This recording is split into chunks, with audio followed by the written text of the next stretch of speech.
Welcome to Blizzard Fire. We hope this video helps fire up your solution. You begin by working on a RAW image so you have room to push shadows without destroying highlights. First, import and pick a reference crop. Once done, raise exposure slightly and lift shadows aggressively.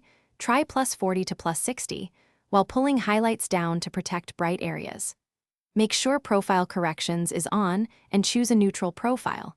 This evens tone and removes lens vignette that exaggerates shadows. These base moves give you a balanced canvas for targeted edits next. Once the global base is set, switch to local tools to selectively lift problem areas. Use a graduated filter on horizon or edge shadows with modest exposure boosts, then switch to the adjustment brush for smaller patches. Increase shadows, reduce clarity slightly to avoid texture halos, and use high feather for soft transitions. Crucially, add a range mask set to luminance so changes affect only darker pixels. This prevents midtones and highlights from shifting. These targeted adjustments preserve contrast while removing deep shadows precisely. Finish by cleaning artifacts and refining tonality.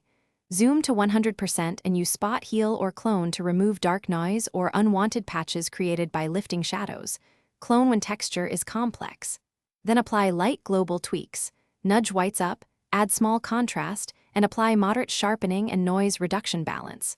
Once satisfied, export with appropriate resolution and sharpening for output. If you see halos around lifted edges, decrease the brush exposure or increase feathering, or use a smaller range mask spread to confine edits. Thanks for watching. If you found this helpful, don't forget to like and subscribe.